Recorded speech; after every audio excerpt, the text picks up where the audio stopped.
Hello once more, YouTubers. This is also as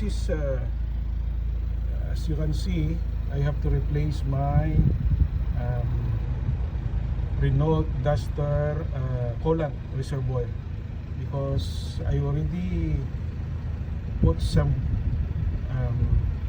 silicone here, but now it's time to replace it because one of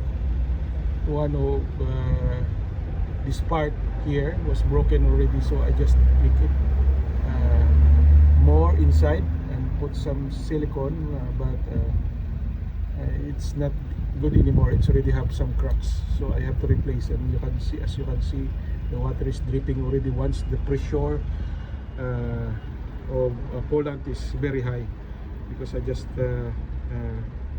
came drive, and the temperature of the engine is very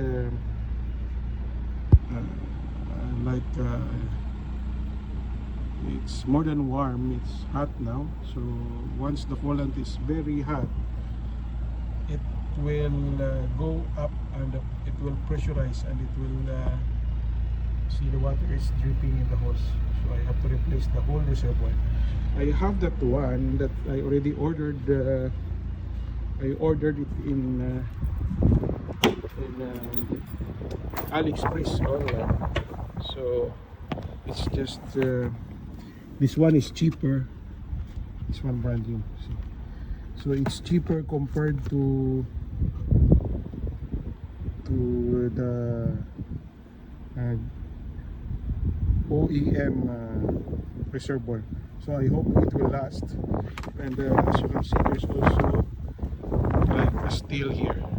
It's like a made in China reservoir, but I hope it will last also. They put some steel here to prevent the leak also, I think, and also because of the temperature, because I think the culprit usually this reservoir will not last long because of that. It's only a plastic, no? So that's why they put some steel now, the brand new one, replacement one. So hopefully it will last again long for a while, because this Duster is 2012, so I just bought it from another owner. So hopefully it will serve his purpose for a few more years. Okay, I'll give you how to move it soon. So I'll give you some videos. Okay. So there you have it, folk. I thought I have a full of this, so I have to buy more. So that's it. I installed it. It's only this one is 10 millimeter socket, and this one I use this one. I use this 10 millimeter socket for these two nuts here and there, and this only plier. I use this one. I don't know, I need a straight one, but I don't have, so I just use it. Then I put some like this one sealant, or it's like to make it hard, so that all the joints here will be, avoiding leaks. So I will start it and go to a near gasoline station, and I will buy this. So we'll see after this.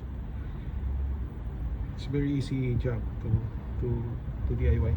So the old one is like this. You see what is there? You see it's already cracked, and then it was cut, especially both the downside and the upper one. So as you can see in my previous video, that these are long, and the upper part has a steel, made of steel. So I think that is the protection for the high temperature, when the coolant will become high. So these are the 13 years old reservoir, and it's old, so I will replace the new one. I will buy the one of these.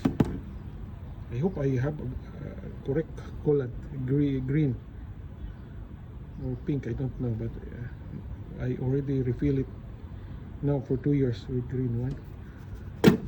top up. Okay. As you can see, after 2 days of using it, now it's okay. The water level is not going down or any leakage. I did not see any leakage, so it's good. It's cheaper. More than 60% more cheaper than the original. It's made from China. Shipped from AliExpress. Okay, please like and share my video so that we can share to others who might do their own maintenance to their Renault Duster. Bye. As you can see, after 2 days of using it, now it's okay. The water level is not going down or any leakage. I did not see any leakage, so it's good. It's cheaper. More than 60% more cheaper than the original. It's made from China. Shipped from AliExpress. Okay, please like and share my video so that we can share to others who might do their own maintenance to their Renault Duster. Bye.